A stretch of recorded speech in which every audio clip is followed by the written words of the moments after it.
PM Shri പദ്ധതി വിഷയത്തിൽ എതിർപ്പുന്നയിക്കാൻ CPIക്ക് യോഗ്യതയില്ല എന്ന CPM നേതാവ് ജോൺ ബ്രിട്ടാസ് MP. സംസ്ഥാനത്തിന്റെ പരിഗണനയിൽ വരേണ്ട വിദ്യാഭ്യാസ മേഖലയെ കേന്ദ്രത്തിന് കൈമാറാൻ മുൻപ് കോൺഗ്രസിനൊപ്പം ചേർന്ന നിയമനിർമ്മാണം നടത്തിയവരാണ് CPI എന്ന ബ്രിട്ടാസ് കുറ്റപ്പെടുത്തി.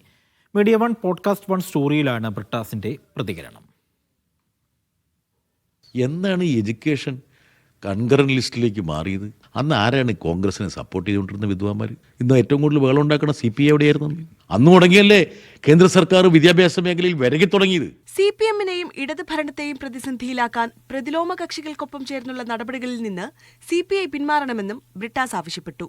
എല്ലാ കേന്ദ്രാവിഷ്കൃത പദ്ധതികളും കേരളം പോലുള്ള സംസ്ഥാനങ്ങൾക്കെതിരാണ് എല്ലാം.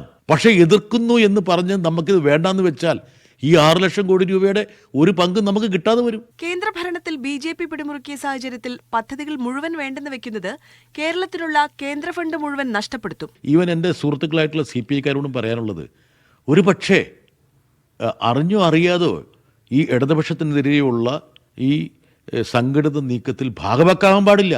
പാർലമെന്റിൽ BJPക്കും RSSനും സ്വാധീനമുണ്ടെന്ന് കരുതി അവിടെ നിന്നൊക്കെ ഇടതുപക്ഷം വിട്ടുനിൽക്കണമെന്ന് പറയുന്നത് ബാലിശമാണെന്നും ജോൺ ബ്രിട്ടാസ് കൂട്ടിച്ചേർത്തു. പ്രധാനമന്ത്രി നരേന്ദ്രമോദി ഇരിക്കുന്ന രാജ്യസഭയിൽ നിങ്ങൾ ഇരിക്കുന്നുണ്ടല്ലോ എന്ന് വെച്ചാൽ ഞാൻ പെട്ടുപോകില്ലേ?